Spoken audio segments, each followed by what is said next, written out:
अजितदादा पवार यांच्या शोक प्रस्तावावर बोलण्यासाठी उभा आहे। सभापती महोदय, या सभागृहात बसलो असताना अजितदादा आता येतील, समोर बसलेले असतील, फाईल उचकटत असतात, हे सगळे आपण पाहत असतो आणि आज ते आपल्याला दिसत नाहीत। ही भावनाच आपल्या मनाला न पटणारी या ठिकाणी आणि अस्वस्थ करणारी सभापती महोदय। सभापती महोदय, त्या दिवशी मी अटल सेतू पास होत होतो, जिल्हा परिषदेच्या निवडणुकीच्या निमित्तानं रायगडला चाललो होतो आणि मला एवढ्यात मीडियाचा फोन आला। असं झालंय, काय म्हणणार बोललो, झालंय काय आणि तू प्रतिक्रिया कसली हवी? बोललो दादांना पहिलं नीट असू दे अशी ईश्वरचरणी प्रार्थना करत होतो आणि पुढे पळसप्या फाट्यावर जाईपर्यंत जे काय झालं ते मनाला सुन्न करणारं सभापती महोदय या ठिकाणी होतं। खरोखर एखाद्या माणसाच्या जाण्यानंतर त्याची महती, त्याचं मोठेपण हे आणखी विस्तारित होतं। हे आपण अनेक थोर पुरुषांच्या जाण्याच्या नंतर सभापती महोदय या ठिकाणी पाहिलंय आणि आपण सभापती महोदय नेहमी म्हणतो की त्यांच्या जाण्याने या ठिकाणी मोठी पोकळी निर्माण झाली। हे खरं आहे, कुटुंबावर तर आघात झालाच। या ठिकाणी पोकळी ही कुटुंबात त्या ठिकाणी मोठ्या प्रमाणावर निर्माण झालेले सभापती महोदय, परंतु केवळ त्यांच्या कुटुंबात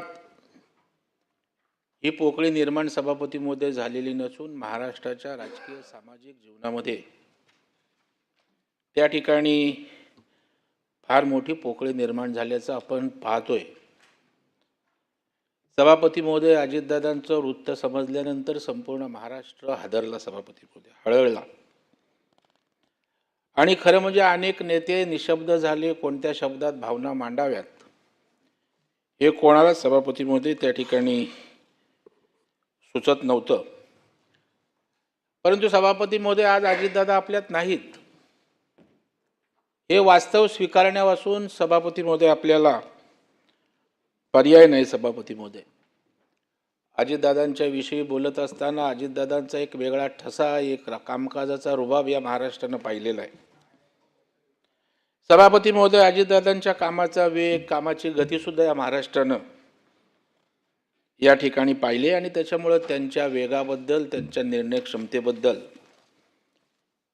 या ठिकाणी सभापती महोदय या ठिकाणी आपण बोलत असतो। सभापती महोदय, अजितदादांचं जीवन हे केवळ पदापुरतं त्या ठिकाणी मर्यादित नव्हतं, तर त्यांची इफिशियन्सी जी होती, कार्यक्षमता होती, ती ज्या ज्या ठिकाणी सभापती महोदय ते असत त्या ठिकाणी एक वेगळा ठसा, आधी गावच्या दूध संस्थेपासून, जिल्हा बँकांपासून, सहकारी साखर कारखाने असो, ते अगदी राज्याच्या मंत्रिमंडळात अर्थमंत्री किंवा उपमुख्यमंत्री म्हणून जिथे काम केलं त्या ठिकाणी बारकाई, नीटनेटकापणा आणि त्या संस्थेला, त्या व्यवस्थेला मोठं करण्याचं काम अजितदादांनी सभापती महोदय या ठिकाणी केलं। अजितदादांविषयी सभापती महोदय बोलत असताना प्रशासनातील त्यांची शिस्त असेल, वेळेचं काटेकोर नियोजन असेल आणि काम पूर्ण करण्याची जिद्द, सभापती महोदय ही त्यांची अजितदादांची ओळख होती। आणि सभापती महोदय, अजितदादांनी एकदा कुठलंही काम स्वीकारलं की ते पूर्ण क्षमतेनं, परिणामकारक त्या ठिकाणी ते पूर्ण करायचं, असा त्यांचा हातखंडासुद्धा आम्ही पाहिलेला आहे। सभापती महोदय, राज्याच्या विकासामध्ये त्यांनी एक वेगळी गती निर्माण केली। पायाभूत सुविधांच्या उभारणीपासून सिंचन प्रकल्प असेल, जलव्यवस्थापन असेल, ऊर्जा निर्मिती असेल, शहरी विकास असेल किंवा ग्रामीण भागातील विकासासंदर्भात आणि योजनांसंदर्भात त्यांचं सातत्यानं बारकाईनं लक्ष सभापती महोदय त्या ठिकाणी असायचे। सभापती महोदय, अजितदादा कणखर त्या ठिकाणी होते, असायचे, परंतु कुठल्याही निर्णयाच्या मागे त्यांची राज्याच्या सर्वसामान्य माणसाच्या हिताचीच भूमिका सभापती महोदय स्पष्टपणे असायची। सभापती महोदय, अर्थसंकल्पीय तरतुदीचं काटेकोर नियोजन, निधीच्या वापरावर नियंत्रण आणि प्रकल्प वेळेत पूर्ण व्हायला पाहिजे अशा प्रकारचा त्यांचा कामावर सभापती महोदय भर असायचा.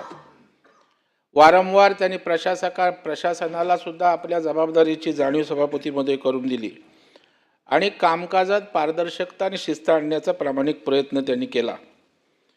अजितदादा स्पष्ट वक्ते होते. याचा अनुभव तर आपण सर्वांनी सभापती महोदय या ठिकाणी घेतलेला आहे. सभागृहात असो किंवा जनतेसमोर असो, कुठेही त्यांनी आपली भूमिका त्या ठिकाणी ठामपणे मांडलेली आपण त्या ठिकाणी पाहिलेली आहे. कधी कधी त्यांची थेट शैली सभापती महोदय रोखठोक वाटायची, पण त्यामागे त्यांचे काम करण्याची तीव्र इच्छा सभापती महोदय असायची आणि राज्याच्या प्रगतीची त्या ठिकाणी प्रगतीची ओतप्रोत अशा प्रकारची तळमळ आपल्याला दिसायची. ग्रामीण भागातील शेतकऱ्यांच्या बाबतीत दादा खूप संवेदनशील त्या ठिकाणी होते. पाणी टंचाई, शेतीमधील उत्पादन क्षमता कशी वाढवता येईल, शेतकऱ्यांना आर्थिक आधार कसा देता येईल, यामध्ये त्यांची महत्त्वाची सभापती महोदय भूमिका राहिलेली आहे.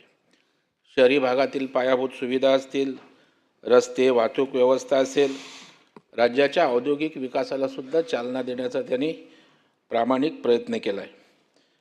सभापती महोदय, अधिकारी वर्गाला त्यांनी वेळेचं बंधन आणि उत्तरदायित्वाची जाणीव त्या ठिकाणी करून दिली आणि काम हे झालंच पाहिजे अशा प्रकारचा अट्टहास किंवा रोख त्यांचा सभापती महोदय असायचा.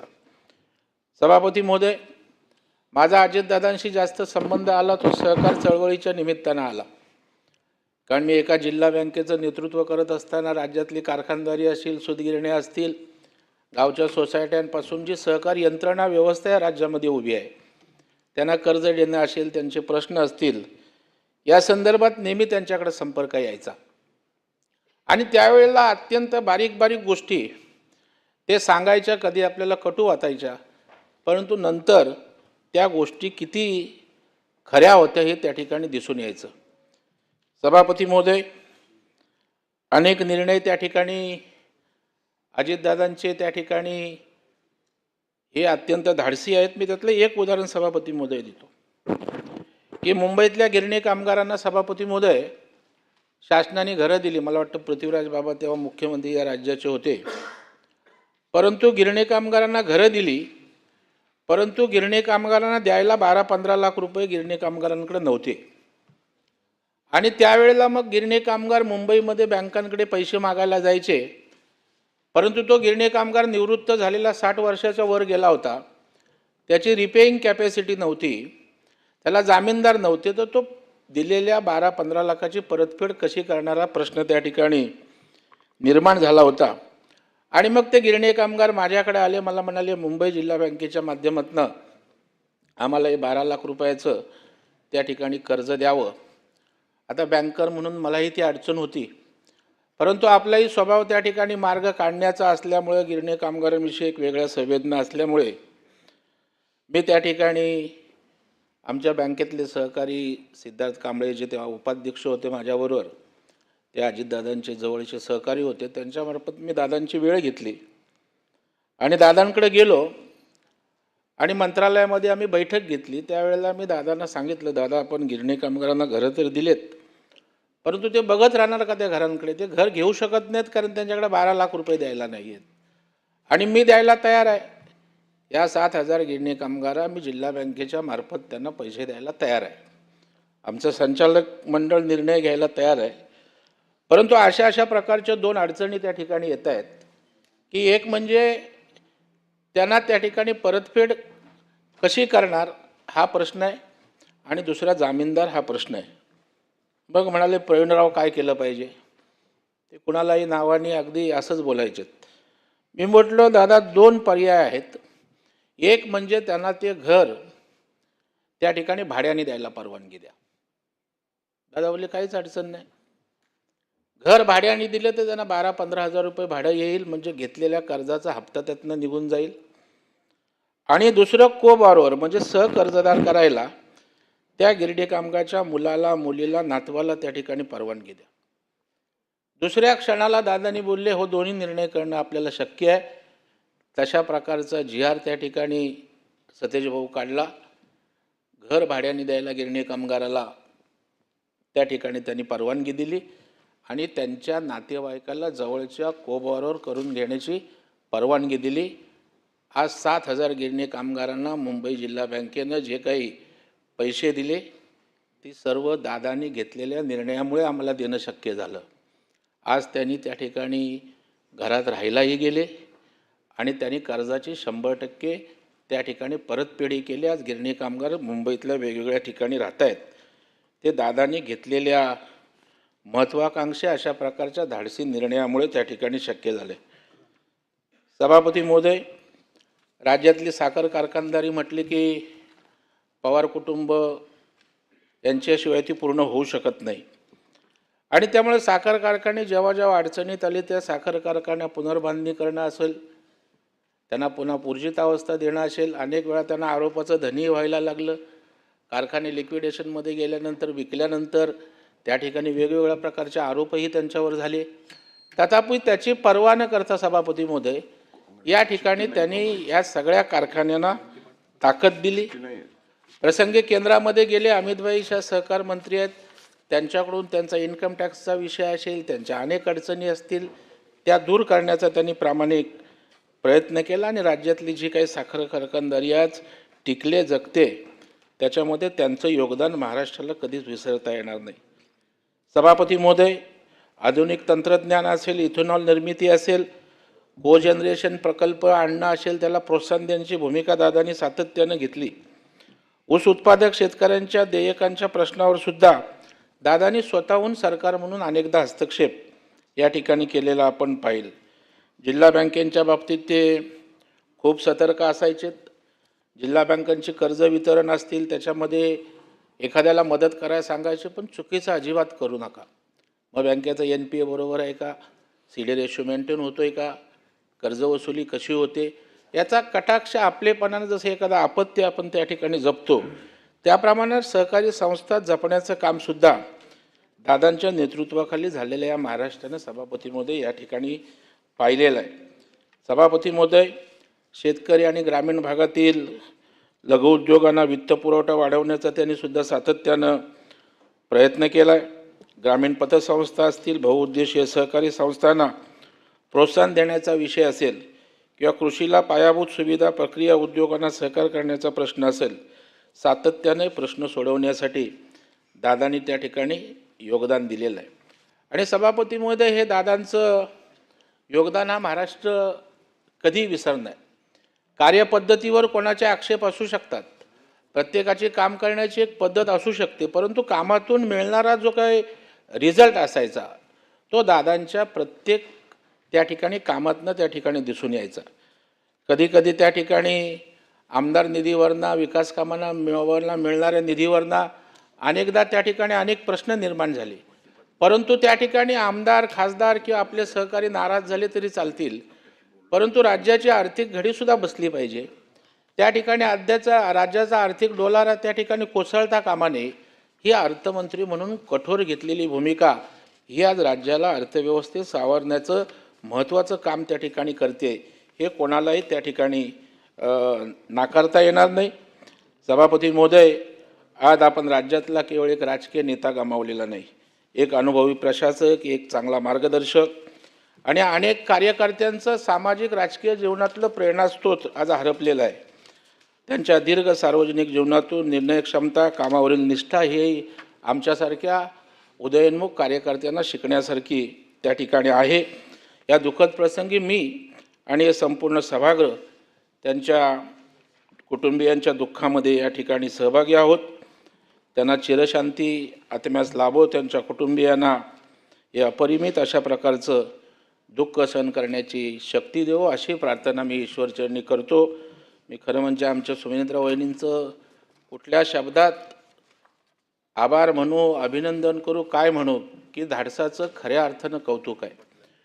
घरावर एवढं मोठं संकट आल्यानंतर दादांनी जो आदर्श घेतला की आपलं कुटुंब केवळ आपल्या घरापुरतं नाही, तर हे राज्य आपलं कुटुंब आहे, पक्ष माझं कुटुंब आहे, आणि अतिशय काळजावर दगड ठेवून त्यांनी या ठिकाणी या राज्यामध्ये उपमुख्यमंत्रीपदाची शपथ केवळ घेतली नाही, तर लगेच त्या ठिकाणी जाऊन दुःखितांची, पीडितांची सेवा करण्यासाठी त्या ठिकाणी मनावर दगड ठेवून त्यांनी कामाला सुरुवात केली. हे खरोखर एक आदर्श अशा प्रकारच्या दादांच्या पत्नी यांनी घालून दिलेला आदर्शही सभापती महोदय या ठिकाणी खरोखर लक्षात ठेवण्यासारखं आहे.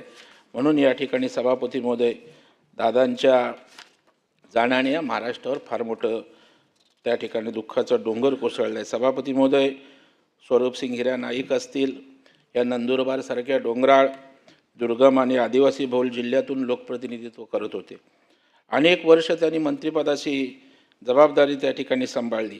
आदिवासी समाजाचं जीवन सुखी करण्यासाठी आणि त्यांच्यापर्यंत विकासाची गंगा पोचवण्यासाठी त्यांनी संपूर्ण आपलं आयुष्य सभापती महोदय वेचलं. सन्माननीय अशोक मोडक हे भारतीय जनता पार्टीच्या मुशीत तयार झालेले कट्टर कार्यकर्ते त्या ठिकाणी आपण पाहिलेले आहेत. आणि शिक्षण क्षेत्रामध्ये त्यांचं काम आपल्याला कधी सभापती महोदय विसरता येणार नाही. डोंबिवली असेल, ठाणे, रायगड, चिपळूण आणि कोकणातील अनेक संस्थांमध्ये त्या ठिकाणी त्यांनी काम केलं आहे. या सभागृहाच्या माध्यमातून त्यांनी शिक्षक, शिक्षकेतर कर्मचारी आणि एकूणच शिक्षण क्षेत्रातील अनेक प्रश्नांना वाचा फोडल्याचं आपण पाहिलं. कैलासवासी गंगाधर पटणे म्हणजे वृत्तपत्र क्षेत्रातील एक मोठं नाव. प्रिंट मीडिया असेल, विद्यालय असतील, वसतिगृह असतील, वाचनालय असतील आणि ग्रंथालय चळवळीसाठी आयुष्यभर सभापती महोदय त्यांनी काम केलं. गाव ते ग्रंथालय चळवळ राज्यभर रुजावी यासाठी त्यांनी सक्रियतेनं काम केलं. नीलाताई देसाई ज्या शिवसेनेच्या रणरागिणी म्हणून ओळखल्या जायच्या, मला त्यांच्या समेत काम करण्याची अनेकदा संधी आलेली आहे. त्यामुळे आंदोलनं असेल, त्या ठिकाणी एखाद्या प्रश्नावर आक्रमकतेनं बोलणं आणि रस्त्यावर उतरून आंदोलन करणं या ठिकाणी त्यांनी काम केलेलं आहे. निर्वासित हिंदूंच्या व्यथाही त्यांनी सातत्यानं मांडल्यात आणि महिलांना शिवसेनेच्या महिला आघाडीच्या माध्यमातून जोडण्यासाठी शिवसेनेची महिला आघाडीसुद्धा वाढवण्यामध्ये त्यांचा नीलाताईंचा फार मोठा वाटा होता. अशा या सभागृहातील अनेक सदस्यांना या ठिकाणी जड अंतकरणाने मी या ठिकाणी श्रद्धांजली अर्पण करतो. या सर्व मृतात्म्यास त्या ठिकाणी शांती लाभावी अशी आई जगदंबेच्या चरणी प्रार्थना करतो. धन्यवाद. जय हिंद, जय महाराष्ट्र. सतीश पाटील. माननीय सभापती महोदय, आज सर्वांच्याच भावना या ठिकाणी आपण ऐकत आहोत की अजितदादा आपल्यातून निघून जातील ही